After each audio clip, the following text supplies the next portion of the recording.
রাদিয়াল্লাহু তাআলা আনহু আরেকজন সাহাবী মনে মনে চিন্তা করলো, এই মটটাতে আমরা খাই, এই মটটা তো অনেক ভালো খাবার, কিন্তু মুহাক্কিক সাহাবে কেরামরা বুঝতে পারলেন এটা খাওয়া যাবে না। আল্লাহ ওই সময় মটটাকে হারাম করে দেয় নাই, নেশা জাতীয় জিনিসকে আল্লাহ হারাম করে দেয় নাই। সাদ ইবনে আবি ওয়াক্কাস রাদিয়াল্লাহু আনহু আরেকজন সাহাবী চলে গেলেন আপনার আমার পয়গম্বরের কাছে, যে ডাক দিয়ে বললেন, ও পয়গম্বরের কাছে যখন তারা যাবে মদের ব্যাপারে জানার জন্য, নেশা দ্রব্য জিনিসের ব্যাপারে জানার জন্য যখন তারা রওনা হয়ে যাবে, আল্লাহ পাক শুরুতেই পয়গম্বরের কাছে আপনার আয়াত নাযিল করে দিলেন, ও রাহমাতুল লিল আলামিন আমার আপনার দুইজন সাহাবী যারা আপনার কাছে মদের ব্যাপারে জিজ্ঞাসা করবে, যারা আপনার কাছে শরাব খাওয়ার ব্যাপারে জিজ্ঞাসা করবে, ও পয়গম্বর ইয়াসআলুনাকা আনিল খামরি ওয়াল মাইসির, আপনার দুইজন সাহাবী যারা মদের ব্যাপারে, জুয়া খেলার ব্যাপারে আপনার কাছে এসে জিজ্ঞাসা করবে, ও নবী কুল ফীহিমা ইসমুন কাবীরুন ওয়া মানাফিউ লিন-নাস, ও নবী আপনি জানাইয়া দেন, আপনি আপনার ওই দুইজন সাহাবীকে জানিয়ে দেন, ও সাহাবায়ে কেরাম মদ এবং জুয়া দুইটার মধ্যে একটু ফায়দা আছে। আপনারা প্রশ্ন করতে পারেন, হুজুর মদের মধ্যে কি ফায়দা? মদ খাইলে মানুষ মনে হয় নিজের বাঘের বাচ্চার মতন মনে হয়, মদ খেলে শরীরের শক্তি বেড়ে যায়। কেন বেড়ে যায় আমি বয়ানের শেষ পর্যায়ে ছোট্ট একটা এক্সাম্পল দিলে আপনারা বুঝতে পারবেন। সাময়িক একটু শরীরের ফায়দা, আপনার আমাদের এই বাংলাদেশ বলেন, পুরো পৃথিবীর মধ্যে বলেন, আমরা যারা মুসলমান আছি, মুসলমান যারা রয়েছি, তারা লিভার জনিত রোগের কারণে কম মানুষ আমরা মুসলিমরা মারা যায়, কিন্তু লিভারের সমস্যার কারণে বিধর্মীরা আমাদের থেকে বেশি মৃত্যুবরণ করে। প্রত্যেক বছর কয়েক হাজার বিধর্মী মারা যায়। কারণটা কি? মেডিকেল সায়েন্স বলে যখন কোন মানুষ মদ খাবে আস্তে আস্তে তার লিভারটা নষ্ট হয়ে যাবে। যুবকেরা, বৃদ্ধ বাবারা, আমার পয়গম্বর বললেন, সাহাবায়ে কেরাম এই দুইটা জিনিসের মধ্যে সামান্য ফায়দা আছে। মদ খেলে তোমার শরীরটা শক্তিশালী হয়ে যাবে। জুয়া যখন খেলবেন তখন একজনে খেলে না, দুইজনে খেলে। বলেন, জোরে বলেন না। ও যুবক, কেসিনো গেমস খেলি লক্ষ লক্ষ টাকা ব্যয় করো, বাবার গুদাম খালি লঙ্গি জামায় তালি, তাতে বা ছেলের মনে কি ব্যথা? ও যুবক, তোমার পকেটের মধ্যে টাকা নাই, বাবার লঙ্গির মধ্যে 36টা তালি দেখা যায়, মায়ের কাপড়ের মধ্যে 50টা তালি, টাকা নিয়া এখানে বৈশা কক্সবাজারের যুবকের সাথে তুমি ক্যাসিনো খেলতে খেলতে লক্ষ লক্ষ টাকা ব্যয় করো। ও যুবকেরা রে আমার, আমি শিবির বাজার মাদ্রাসার মধ্যে খেদমত করতাম, মসজিদের মধ্যে ইমামতি করতাম। আমার যে মাদ্রাসাটা আছে মসজিদের পাশে একটা দোকান, কাপড়ের দোকানের এক ভাই ছিল, দেখতাম দাঁড়িয়ে রাখছে, বাস নামাজ পড়ে, অনেক হাসি খুশি, সব সময় ভালো ব্যবহার করে, অনেক সুন্দর জবান দ্বারা কথা বলে। ওই যুবক ভাই কিছুদিন পরে বলতেছে, হুজুর আমাকে কিছু টাকা ধার দিতে পারবেন কিনা? আমি বললাম, আপনার তো টাকার অভাব নাই, কারণটা কি? বলে, হুজুর আমি বিপদে পড়লাম। কিছুদিন পর উনি দোকান টোকান সব বেচে তার বড় ভাইয়ের কাছে চট্টগ্রাম চলে গেল। ওখান থেকে আমার 5000 টাকা দেওয়ার জন্য কল দিল। ও তার বড় ভাই বললেন, হুজুর আমার ভাইকে টাকা দিবেন না, কারণ আমার ভাইটা ক্যাসিনো খেলতে খেলতে খেলতে খেলতে লক্ষ লক্ষ টাকা ব্যয় করলো। মনে হয় এই আমি মনে হয় 10,000 টাকা, 20,000, 50। মুহাম্মদ كما صليت على إبراهيم وعلى آل إبراهيم إنك حميد مجيد اللهم بارك على محمد وعلى آل محمد كما باركت على إبراهيم وعلى آل إبراهيم إنك حميد مجيد شكر محبت سے ذکر کری لا إله إلا الله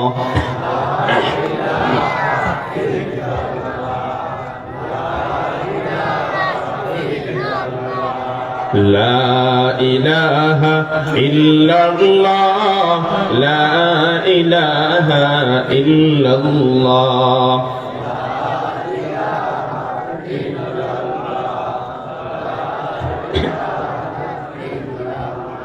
আল্লাহর জিকির করবে যারা, আল্লাহর কাছে প্রিয় তারা। আল্লাহর জিকির করবে যারা, আল্লাহর কাছে প্রিয় তারা। আল্লাহর কাছে প্রিয় যারা, জান্নাত প্রবেশ করবে তারা। লা ইলাহা ইল্লাল্লাহ। সবাই জিকির করেন, লা ইলাহা ইল্লাল্লাহ, লা ইলাহা ইল্লাল্লাহ মুহাম্মাদুর রাসূলুল্লাহ।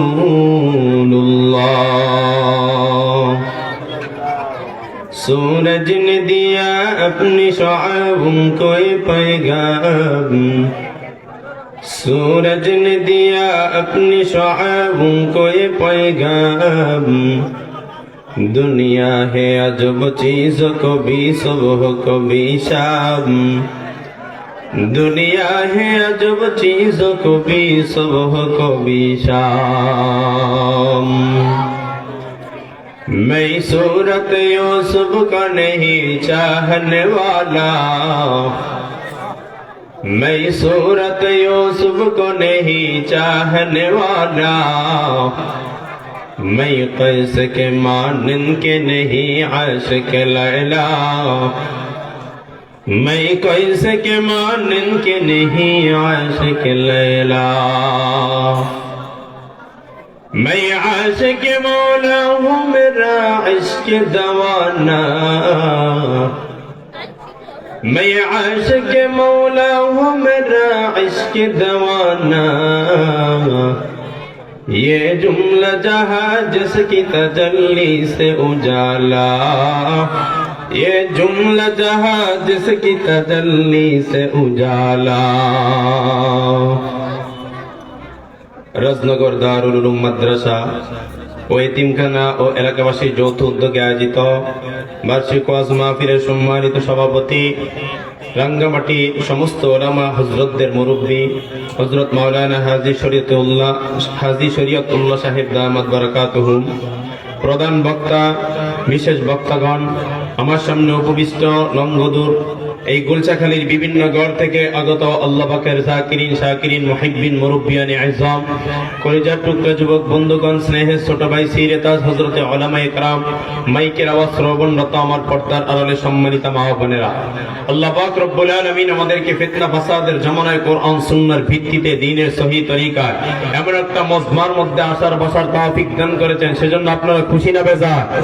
সহিহুল বুখারীর 3116 নম্বর হাদিসের মধ্যে আমার নবী বলেন, মাইয়ুরিদিল্লাহু বিহি খায়রান ইফাক্কিহু ফিদ্দীন, যাদেরকে আল্লাহ পাক ভালোবাসেন, মহব্বত করেন, তাদের মাধ্যমে দ্বীনের কাজ করেন। সুবহানাল্লাহ বলেন। আমাদেরকে আল্লাহ পাক ভালোবাসেন, জন্য আল্লাহ পাকের মহব্বত অন্তরে নিয়ে ভক্তি শ্রদ্ধা সহকারে সিংহের ন্যায় গর্জন করে আকাশ বাতাস প্রকম্পিত করে উচ্চ আওয়াজে মুসলমান হিসাবে একবার শুকরিয়া আদায় করি আলহামদুলিল্লাহ। লাখ কোটি দরুদ ও সালাম সাইয়্যিদুল মুরসালিন খাতামুন নবিয়্যিন সাইয়্যিদুস সাকালাইন ইমামুল মুরসালিন মুহাম্মাদুর রাসূলুল্লাহ সাল্লাল্লাহু আলাইহি ওয়া আলিহি ওয়া সাল্লামের উপর। সম্মানিত হাজিরিন, এই মাহফিল পরিচালনা কমিটির পক্ষ থেকে এমনকি মাদ্রাসার মুহতামিম সাহেব দামাত বারাকাতুহুমের পক্ষ থেকে আমাকে আলোচনার বিষয়বস্তু দেওয়া হয়েছে আপনার জুয়া সম্পর্কে, নেশাদ্রব্য, মদ, এগুলা সম্পর্কে। আমি আপনাদের সম্মুখে আল্লাহ পাকের নাযিলকৃত আল কোরআনুল কারীম, এই আল কোরআনুল কারীমের 114টা সূরা, এই 114টা সূরার মধ্যে একটা সূরা 4 নম্বর সূরা সূরাতুল মাইদা, এই মাইদা সূরার 90 নম্বর আয়াতে কারীমা আপনাদের সম্মুখে আমি তেলাওয়াত করেছি। আমার পয়গম্বরের অসংখ্য হাদিস, এই হাদিসের গুলো যে কিতাবগুলোর মধ্যে রয়েছে, এই কিতাবের মধ্যে একটা কিতাবের নাম মুসনাদে আহমদ। মুসনাদে আহমদের 5372 নম্বর হাদিস আপনাদের সম্মুখে আমি পাঠ করেছি। আয়াতের মধ্যে আল্লাহ পাক আমাদেরকে কি বলেন, সবাই একটু সংক্ষিপ্ত তরজমা শুনে নেই। আল্লাহ বলেন ইয়া আইয়ুহাল্লাযীনা আমানু, হে ঈমানদারেরা। কি বললেন? আপনার কথা বলবেন, কি বললেন? কোন কাফেরের নাম উল্লেখ করলেন, হিন্দুর নাম উল্লেখ করছেন, বলে না? হ্যাঁ, বৌদ্ধ, খ্রিস্টান, বার্মা, হ্যাঁ, মগ, কার নাম উল্লেখ করেছেন? করে নাই। কি বললেন আল্লাহ? ইয়া আইয়ুহাল্লাযীনা, নাকি আল্লাহ বললেন ইয়া আইয়ুহাল মুসলিমুন? মুসলমানের কথা বললেন? কাদের কথা বললেন? ঈমানদারের কথা বললেন। কি বললেন? ইন্নামাল খামরু ওয়াল মাইসিরু ওয়াল আনসাবু ওয়াল আজলাম, বলতেছে নিশ্চয় মদ। কি বলেন? ওয়াল মাইসিরু, জুয়া খেলা, ওয়াল আনসাব, মূর্তি পূজা করা, ওয়াল আজলাম, লটারি ধরা। ও ওয়াল খামরু ওয়াল মাইসিরু, জুয়া। সর্বপ্রথম মদের কথা বললেন, তারপর বললেন জুয়া খেলার কথা, তারপর বললেন লটারি ধরার কথা, তারপর বললেন প্রতিমা মূর্তির পূজা করা, রিজসুম মিন আমালিশ শাইতান, এগুলা শয়তানের কাজ। কাদের কাজ? আল্লাহ কি বললেন? আমাদেরকে বললেন এই কাজগুলো শয়তানের। ফাজতানিবুহু লাআল্লাকুম তুফলিহুন, তোমরা এই কাজগুলো থেকে বেঁচে থাকো। কি করো? বেঁচে থাকো। বেঁচে থাকলে কি ফায়দা হবে? লাআল্লাকুম তুফলিহুন, যাতে করে তোমরা সফল কাম হতে পারো। কি হতে পারো? সফল কাম। মুসনাদে আমাদের 5372 নম্বর হাদিস। এই হাদিসে আমার নবী কি বলেন? ওয়াকাল রাসূলুল্লাহ সাল্লাল্লাহু আলাইহি ওয়া আলিহি ওয়াসাল্লাম, আমার পয়গম্বর বলেন সালাসাতুন হারামাল্লাহু আলাইহিমুল জান্নাহ, তিন শ্রেণীর মানুষের জন্য জান্নাত হারাম। কয় শ্রেণী? এই মুখস্থ করেন, কয় শ্রেণীর মানুষ? তিন শ্রেণীর। এক নাম্বার আল মুদমিনুল খামরি, যারা মদ খায়। কি খায়? যারা আপনার গাঞ্জা খায়। মদ দ্বারা এখানে হাদিস কিন্তু শুধু মদের ব্যাপারে আসে না, এখানে যত নেশাদ্রব্য জিনিস আছে সমস্ত নেশা জাতীয় জিনিসকে বোঝানো হয়েছে। এখানে অনেক যুবক ভাই আছেন, বৃদ্ধ বাবা আছেন, আপনার সিগারেট খান কি খান না? বলেন, খান কি না? অনেকে বিড়ি খান কি খান না? খান। আজকে থেকে নিয়ত করেন আর ইনশাল্লাহ খাবো না, আমি কাউকে জাহান্নামীও বলবো না, আমি কোন যুবক ভাইকে বৃদ্ধ বাবাকে গালিও দিব না। উদউ ইলা সাবিলি রাব্বিকা বিল হিকমাতি ওয়াল মাউইযাতিল হাসানা, বলে তোমরা মানুষকে ডাকো তোমরা উদউ ইলা সাবিলি রাব্বিক, তোমার প্রভুর রাস্তার দিকে, বিল হিকমাতি, হিকমতের দ্বারা, ওয়াল মাউইযাতিল হাসানা, উত্তম বয়ানের মাধ্যমে। আমি আপনাদেরকে উত্তম বয়ানের মাধ্যমে আল্লাহ পাকের দিকে ডাকবো। আল্লাহ যদি কোন যুবক ভাইকে হেদায়েত দেয়, আল্লাহ আপনি হেদায়েত দান করিয়েন। কোন যুবক বৃদ্ধ বাবাকে সবাই বলেন না। তাহলে কি বললাম? এক নম্বরে মুদমিনুল খামরি, যারা শরাব খায় অর্থাৎ নেশা জাতীয় জিনিস খায়, তারা জান্নাতে যাবে না। বাপজানটা খাওয়া যাবে? আজকে থেকে নিয়ত করেন খাবো না ইনশাআল্লাহ। হ্যাঁ। দ্বিতীয় নম্বরে ওয়াল আক, পিতা মাতার অবাধ্যকারী সন্তান, তারা জান্নাতে যাবে না। তৃতীয় নম্বর ওয়াদুয়ুস আল্লাযী ইউকিরু ফি আহলিহিল খুবুস, ওই ব্যক্তি যার সংসারের মধ্যে বেপরদা আছে, স্ত্রী পর্দার মধ্যে থাকে না, নিজের আপনার মেয়ে পর্দায় থাকে না, ওই ব্যক্তিও জান্নাতে যাবে না। এবার আসেন, পৃথিবীর মধ্যে আল্লাহ পাক রব্বুল আলামিন যত জিনিস নিষেধ করেছেন, যত জিনিস মানি, যত ধরনের আল্লাহ পাকের পক্ষ থেকে নিষেধ আসছে সবগুলো সরাসরি। কিন্তু দুইটা জিনিসের ব্যাপারে আল্লাহ পাক রব্বুল আলামিন নেশা জাতীয় জিনিস, এমনকি সুদ, এই দুইটা বিধান, নিষেধাজ্ঞা, এই দুইটা বিধান আল্লাহ পাক সরাসরি আসমান থেকে নিষেধ করেন নাই। কি করেন নাই? প্রথমেই বলেন না এটা হারাম, মানুষকে আস্তে আস্তে আস্তে আস্তে ছাড় দিলেন। কি করলেন? ছাড় দিলেন। আল্লাহ সর্বপ্রথম আয়াত নাজিল করলেন একটা, এখান থেকে একটু নিষেধাজ্ঞা আসলো, আবার আরেকটা আয়াত নাজিল করলেন, আরেকটু নিষেধাজ্ঞা আসলো, আবার আরেকটা আয়াত নাজিল করলেন। এমন করতে করতে শেষ পর্যন্ত আপনার মদ অর্থাৎ আপনার এই নেশা জাতীয় জিনিস আর আপনার যেই সুদ আছে, এগুলাকে আল্লাহ পাক সরাসরি আপনার হারাম না করে আস্তে আস্তে ধীরে ধীরে হারাম করে দিলেন। এখন আমি আপনাদের সম্মুখে বলবো যে কিভাবে আল্লাহ পাক আস্তে আস্তে হারাম করলেন। বলে পৃথিবীর মধ্যে আমার একটা খাবার আছে, যে খাবারটা জাহান্নামীদেরকে দেওয়া হবে। কি? লা ইউসমিনু ওয়া লা ইউগনি মিন জু, একটা খাবার জাহান্নামে দেওয়া হবে, যে খাবারটা খাওয়ার পর মানুষের শরীরে ভিটামিনও হবে না, ক্ষুধাও নিবারণ হবে না, জাহান্নামীদেরকে খাবার দেওয়া হবে। এখন বাপজানরা ভাইজান যারা আপনারা খান, আমার প্রতি রাখ নেই, আমি কোরআন থেকে বলতেছি, হাদিস থেকে বলতেছি, আপনারা বলেন সিগারেট বিড়ি খাওয়ার পরে আপনার কোন ধরনের ক্ষুধা নিবারণ হয়? একটু জোরে বলেন না, হয় কি না? হয় না? আপনার শরীরে কি ভিটামিন হয়? হয় না? তাহলে কেন খান? ছাড়বেন তো ইনশাআল্লাহ? হ্যাঁ, আল্লাহ পাক রব্বুল আলামিন সর্বপ্রথম এই নেশা জাতীয় জিনিসগুলোকে হারাম করেন নাই। সর্বপ্রথম আল্লাহ পাক আয়াত নাযিল করলেন সূরাতুন নাহাল। এই সূরা নাহালের 66 নম্বর আয়াতে কারিমা আল্লাহ পাক নাযিল করলেন। নাযিল করে কি বোঝাইলেন? ওয়া মিন সামারাতিন নাখিল ওয়াল আনাব তাত্তাখিদুনা মিনহু সাকারান ওয়া রিজকান হাসানা। আল্লাহ সর্বপ্রথম কি বলে? আমি আল্লাহ তোমাদেরকে খাওয়ার জন্য মিনাস সামারাত ফল থেকে আন-নাখিল খেজুর দিলাম, ওয়াল আনাব আঙ্গুর ফল দিলাম, তাত্তাখিদুনা মিনহু সাকারান ওয়া রিজকান হাসানা। তোমরা এই যে খেজুর এবং তোমরা আঙ্গুরের মাধ্যমে মদ বানাও। কি বানাও? বলে না, কি বানাও? মদ বানাও। ওয়া রিজকান হাসানা, এবং ভালো খাদ্য দিলাম। তোমরা এই খাদ্যগুলো খাও, এই খাদ্যগুলোর মাধ্যমে তোমরা মদ বানায় খাইলে ফায়দা পাবে না। ও যুবক বৃদ্ধ বাবা, পর্দার অন্তরালের আম্মা জানেরা, ও আমার যুবক ভাইয়েরা, আজকে আপনারা বাড়ির মধ্যে যান, অনেক সময় মার কাছে বাবার কাছে যায় টাকা চান, টাকা চায় 50-100 টাকা নিয়া বিধর্মীর হাতের বানানো নষ্ট মদ গুলো আপনারা খান। খাই কিনা বলেন? ও যুবক, আমি একদিন পাহাড়ের মধ্যে ঘুরতে যাওয়ার পর ছোট্ট একটা বোতল দেখলাম, এনার্জি নাকি আছে না কি, ওগুলা খায় না? এনার্জি হওয়ার জন্য কি খায় না যুবকরা? হ্যাঁ, টাইগার স্পিরিট, টাইগার এগুলো না। এই স্পিরিটের বোতলের মধ্যে দেখলাম একটু পানি দেখা যায়। ছাত্র ডাক দিয়া বললো, হুজুরটাকে দেখেন, এটার মধ্যে এগুলা মদ। আমি বললাম, জীবনে কোনোদিন মদের ঘ্রাণ আমি নেই নাই। ওয়াল্লাহি বিল্লাহি তাল্লাহি, 3 বার কসম করে বললাম, ওই বোতলটা খোলার পর যখন মদটা এটার মধ্যে দেন, মদ আমি একটু ঘ্রাণ আমার নাকের মাধ্যমে নিব, আল্লাহ আল্লাহ, সাথে সাথে আমার বমি আসতেছিল শুধুমাত্র এটার থেকে ঘ্রাণ নেওয়ার কারণে।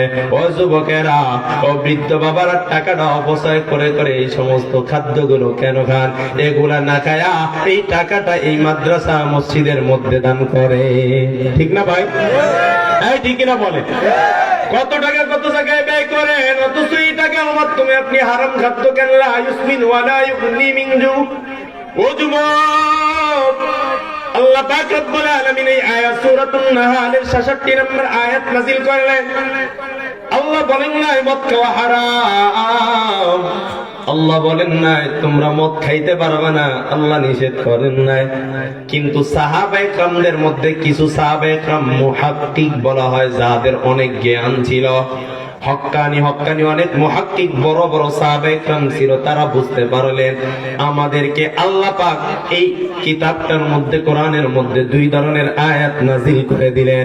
কোন আয়াতের মাধ্যমে দেলালাতুন নাস, কোনটা ইশারাতুন নাস। কোন জায়গায় আল্লাহ তাআলা সরাসরি উল্লেখ করলেন, কোন জায়গায় আয়াতের মাধ্যমে আল্লাহ ইশারা করলেন।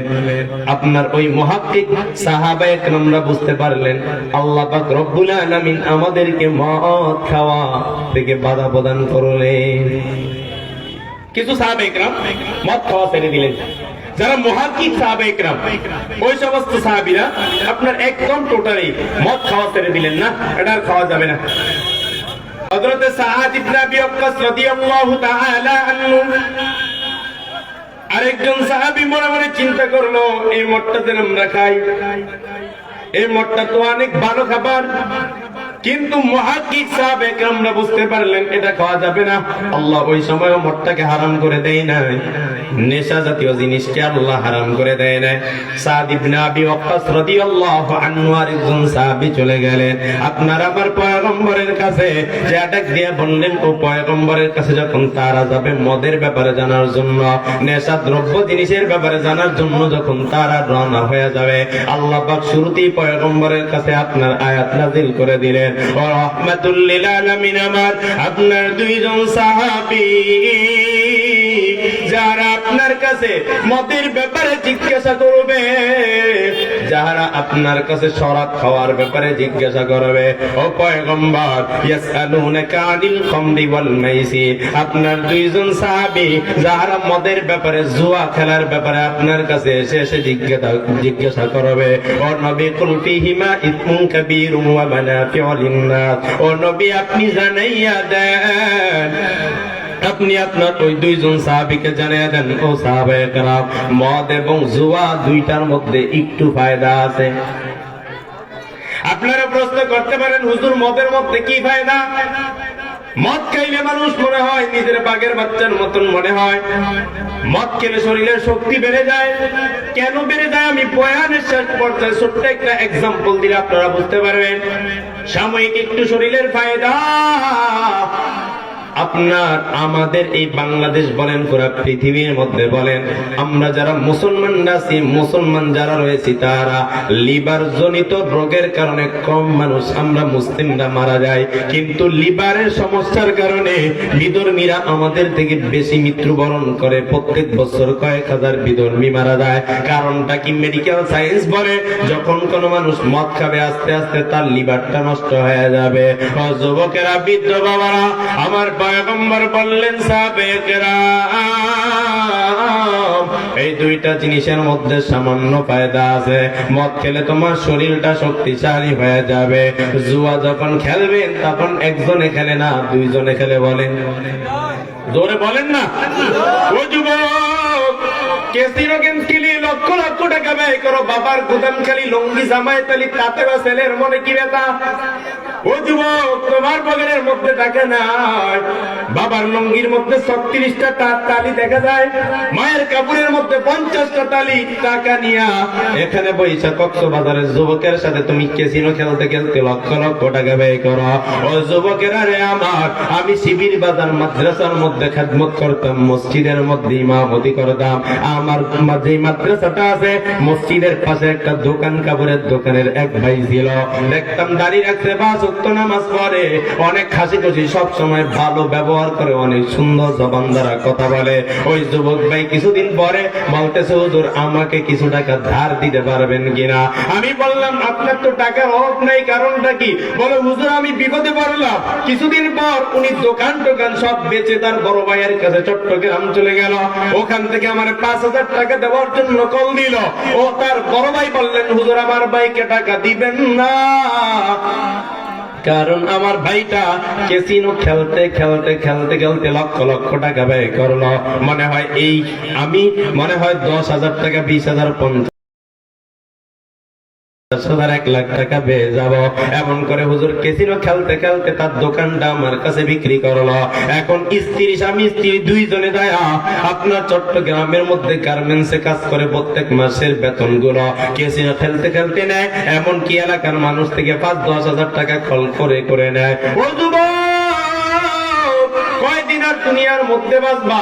ও যুবক ভাই, এটা তো হারাম, এটা হারাম। এই হারাম থেকে বেঁচে থাকবে ভাই, আল্লাহ পাকের কাছে দোয়া করো, ডাক দিয়া বলো, ও দয়ার মালিক, ও আল্লাহ, আপনি আমাকে রিজিকের ফয়সালা করে দেন, হালাল রিজিক দেন, আপনি আমাকে হারাম জিনিস আল্লাহ দিয়েন না। আমি হালাল তরিকায় অল্প টাকা নিয়ে সন্তুষ্ট থেকে থেকে দুনিয়ার মধ্যে আমি চলবো আল্লাহ। ও যুবক, আমি ইসমাইল আপনাদের লঙ্গদুই থানার মধ্যে থাকি, বাংলাদেশের বিভিন্ন অঞ্চলে যায় বয়ান করি। কক্সবাজার থেকে আসলাম গতকালকে, আপনার কক্সবাজার থেকে আসলাম, ওখানে বয়ান করে আসলাম। বিভিন্ন জায়গায় যাই, রাস্তার মধ্যে দেখি অটোওয়ালা, রিক্সাওয়ালা, বিভিন্ন ধরনের যুবক, গালের মধ্যে দাড়ি, সুন্নতি পোশাক, কত সুন্দর আচার আচরণ ব্যবহার। আপনার মনে হয় এই ছেলেটা মনে হয় মাদ্রাসায় পড়াশোনা করলো। অনেক ধর্মীয় বিষয় জ্ঞান লাগে। মাঝে মাঝে ডাক দিয়া বলি, ও যুবক ভাই, আপনি কি মাদ্রাসায় পড়েছেন? বলে, না হুজুর, আমি কখনো মাদ্রাসার বারান্দা দিয়েও যাই নাই। তবে আপনার মধ্যে পরিবর্তন কেন? বলে, হুজুর মাঝে মধ্যে আল্লাহ পাকের ভয় অন্তরের মধ্যে এসে যায়। ও আমার গোলচাকালীর যুবক ভাইয়েরা, আজকে বাড়ির মধ্যে যাওয়ার পর আপনি বালিশের সাথে মাথাটা লাগায় চিন্তা করবেন, আমার বয়সটা 30 বছর, 35, 40 40-50 বছর হয়ে গেল, আমি এমন কি আমল করলাম, আল্লাহ কেন আমাকে পাঠাইলেন? আমি যদি আজকে রাত্রে মারা যাই, কালকে এমন রাত্রবেলা আমি কবরের মধ্যে থাকবো, আমার মা থাকবে না, বাবা থাকবে না, আমার চিরকাল বন্ধু বান্ধব কেউই কিন্তু আমার পাশে থাকবে না। ও যুবক রে, আজকে যে ভালো করে বালিশের সাথে মাথা লাগিয়ে চিন্তা করবেন। আমার যুবক ভাইয়েরা, আপনারা এই ক্যাসিনো, বিভিন্ন ধরনের জুয়া খেলা, লুডুর মাধ্যমে জুয়া খেলা, এমনকি তাসের মাধ্যমে জুয়া খেলা, এই সমস্ত জিনিস থেকে আপনারা বেঁচে থাকবেন কি থাকবেন না বলে আল্লাহ। আমার যুবক ভাই, বৃদ্ধ বাবাজিদেরকে এই সমস্ত জিনিস থেকে হেফাজত করুন, সবাই বলে না আমি। আল্লাহ আমার যুবক ভাইদেরকে হালাল রিজিক আল্লাহ পাকের কাছে চাওয়ার, 5 ওয়াক্ত নামাজ পড়ে দোয়া করার মতন তৌফিক দান করুন, সবাই বলে না আমি। ও যুবক, আমার পয়গম্বর বললেন, কুল ফীহিমা ইসমুন কাবীরুন ওয়া মানাফিউ লিন-নাস। এই জিনিসগুলোর মধ্যে ফায়দা আছে, তবে ফায়দা থেকে ক্ষতির পরিমাণটা বেশি। যখন ক্ষতির পরিমাণটা আমার পয়গম্বর বললেন, সাদ ইবনে আবি ওয়াক্কাস সহকারে বিভিন্ন সাহাবে کرام আপনার মদ খাওয়া ছেড়ে দিলেন, তারা মদ খাওয়া বন্ধ করে দিলেন। না না, আর মদ খাওয়া যাবে না। আল্লাহ পাক ওই সময় মদ খাওয়াটাকে আপনার হারাম করেন না। আমার সাহাবে کرامদের মধ্য থেকে একটা রাওয়ায়াত আছে আপনার তিরমিজি শরীফের মধ্যে।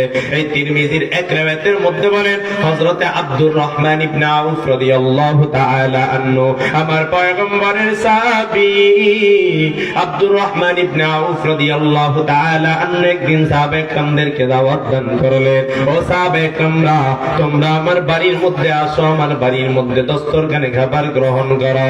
ওই সময় তারা খাবার খাওয়ার পর ওই সময়ের নিয়ম ছিল তাদের দস্তরখানের মধ্যে মদ পরিবেশন করা হইত। যেহেতু কোন জায়গায় আল্লাহ পাক এখনো মদকে হারাম বলে কোন জায়গায় আয়াত নাযিল করেন না, সমস্ত সাহাবে کرامরা খাবারের পরে মদ খাইলো। খাওয়ার পর সাহাবে کرامরা মাগরিবের নামাজের মধ্যে যে দাঁড়াইলে, একজন সাহাবী মাগরিবের নামাজের মধ্যে দাঁড়িয়ে গেল, দাঁড়িয়ে পড়তেছে আপনার কুল ইয়া আইয়ুহাল কাফিরুন লা আ'বুদু মা তা'বুদুন এর জায়গায় পড়লো আ'বুদু মা তা'বুদুন। তাফসীরে ইবনে কাসিরের মধ্যে আল্লামা ইমাদউদ্দিন ইবনে কাসির এই riwayatটা উল্লেখ করেন, বলতেছে লা আ'বুদু মা তা'বুদুন এর জায়গায় আসলো আ'বুদু মা তা'বুদুন। আপনার লা আ'বুদু অর্থ তো আমি ইবাদত করি না ওই মূর্তির, যেই মূর্তি তোমরা ইবাদত করো, কিন্তু যখন বলবে আ'বুদু মা তা'বুদুন, আমি ইবাদত করি ওই মূর্তির, যেই মূর্তি তোমরা ইবাদত করো, অর্থ পরিবর্তন হয়ে গেল। শুধুমাত্র মদ খাওয়ার কারণে মস্তিষ্কটা আপনার বিগড়ে গেল। ও যুবক ভাইয়েরা, সাথে সাথে এই খবরটা ওমর ফারুক রাদিয়াল্লাহু আনহুর কাছে পৌঁছে গেল। তাফসীরে মাআরিফুল কোরআন আল্লামা ইউসুফ কান্দলবী রাহমাতুল্লাহ আলাইহি যেই ছাপাটা উনি লিপিবদ্ধ করেছেন, এই ইউসুফ কান্দলবী তাফসীরে মাআরিফুল কোরআনের মধ্যে আছে, ওমর ফারুক রাদিয়াল্লাহু আনহু আমার পয়গম্বরের কাছে যা বললেন, ও পয়গম্বর আমার, আপনি একটু ভালো করে জানাইয়া দেন, আপনার সাহাবায়ে কেরামেরা আপনার এই যে মদকে নামাজের মধ্যে দাঁড়াইলো, এই ব্যাপারে কি আল্লাহ তাআলা কোন ধরনের বিধান আল্লাহ তাআলা দেয় নাই? আল্লাহুম্মা, আমার পয়গম্বর সাথে সাথে জবাব দিলেন, ও ওমর, আমার আল্লাহ তাআলা কোন জিনিস যদি আমার কাছে নাজিল করে আমি মন গড়া কোন বিধান বলতে পারবো না। আমার পয়গম্বর সাথে সাথে ডাক দিয়া বললেন, ও ওমর, আল্লাহ যেই সময় নিষেধ করবে ওই সময় আমি নিষেধাজ্ঞা জারি করে দিব। সাথে সাথে ওমর ফারুক রাদিয়াল্লাহু আনহু হাত উত্তোলন করে ডাক দিয়া বললেন, আল্লাহুম্মা বাইয়্যিন লানা বায়ানান শাফিয়ান ফিল খামরি। ও দয়ার মালিক, ও আল্লাহ, আপনি আমাদের ব্যাপারে একটা সুস্পষ্ট বিধান দেন, আপনি একটা সুস্পষ্ট বিধান নাযিল করে দেন। সাথে সাথে আপনার এই সূরাতুন নিসা 46 নম্বর আয়াতে কারিমা আল্লাহ নাযিল করে দিলেন, আল্লাহ পাক রব্বুল আলামিন নাযিল করে দিলেন 43 নম্বর আয়াত, ইয়া আইয়ুহাল লাযীনা আমানু লা তাকরাবুস সালাতা ওয়া আনতুম সুকারা। ও ঈমানদারেরা, তোমরা নামাজের ধারে কাছেও যাইবা না তোমরা নেশাগ্রস্ত অবস্থায়। ওই সময় আল্লাহ পাক রব্বুল আলামিন মদকে আপনার হারাম করেন না। সাহাবায়ে কেরামেরা আপনার ফজর থেকে যোহরের নামাজের টাইম লম্বা নাকি সংকীর্ণ বলে? লম্বা না? অনেক লম্বা। আপনার ফজরের পর মদ খাইতো যোহর পর্যন্ত, যাতে এই নেশাটা না থাকে। যোহর থেকে আসর কাছে খাইতো না, আসর থেকে মাগরিব কাছে খাইতো না, কিন্তু মাঝে মধ্যে একটু খায়। অধিকাংশ সাহাবায়ে কেরাম মদ খাওয়া ছেড়ে দিল। ও যুবক, আমার নবী সাহাবীরা জাহিলিয়াতের জমানা থেকে আসলো, তারা যদি মদ ছেড়ে দেয়, তারা যদি নেশা জাতীয় জিনিস ছেড়ে দেয়, তুমি কেন পারবে না? ও যুবক ভাই, ওই আল্লাহতে এখনো আছে, ওই কোরআনতে এখনো আছে, এই হুজুররাতে এখনো আছে, আপনার উলামায়ে কেরামরা তো আছে, মাদ্রাসা আছে, মসজিদ আছে, কেন আপনারা শুনতে চান না? আপনারা কেন নসিহত গ্রহণ করতে চান না? ও যুবক ভাইরা রে আমার, সাহাবে কেরামরা মদ খাওয়া ছেড়ে দিল, মাঝে মাঝে অল্প অল্প করে খাইতেছিল। আপনার কিছুদিন পরে এক সাহাবী অন্যান্য সাহাবে কেরামদেরকে দাওয়াত দান করলেন। সাদ ইবনে আবি ওয়াক্কাস রাদিয়াল্লাহু তাআলা আনহু সহকারে অন্যান্য সাহাবে কেরামরা দাওয়াত দেওয়া শুরু করে দিল। দাওয়াত খাওয়ার পর আপনার সাহাবীরা মদ খাইতেছিল, দস্তরখানে বসে বসে মদ খায়। ওই সময়ের সাহাবে কেরামরা একে অপরকে আরবিতে কবিতা বলে বলে বিভিন্ন ধরনের কথাবার্তা বলতো। আপনার এই কথা বলার মধ্যে একজন আনসারী সাহাবী মুহাজির সাহাবীর মধ্যে একটু আপনার আরবিতে তর্ক বিতর্ক লেগে গেল। সাথে সাথে এক সাহাবী উটের একটা হাড্ডি নিয়ে মাথার মধ্যে আঘাত করে দিলেন। মাথার মধ্যে আঘাত করার পর ওমর ফারুক রাদিয়াল্লাহু আনহুর কাছে খবর যাওয়ার পর সে ডাক দিয়া বললেন, ও নবী, আল্লাহ পাক কি আমাদের জন্য কোনো বিধান মদের ব্যাপারে দেয় না? আপনার নেশা দ্রব্যের ব্যাপারে কোনো বিধান কি দেয় না? আমার নবী ডাক দিয়া বলেন, ও ওমর, ভালো করে তুই শুনে নে, মা ইয়ানতিকু আনিল হাওয়া ইন হুয়া ইল্লা ওয়াহয়ুন ইউহা। এ ওমর, আল্লাহ পাক যদি কোন জিনিস আমার কাছে ওই হিসাবে ওই প্রেরণ না করে, তাহলে আমি মন করা কোনো কিছু বলতে পারবো? বলতে পারবো না। কিন্তু আপনার ওমর ফারুক রাদিয়াল্লাহু আনহু আবার দোয়া করা শুরু করলেন, আল্লাহুম্মা বায়্যিন লানা বায়ানান শাফিয়ান বিল খামরি।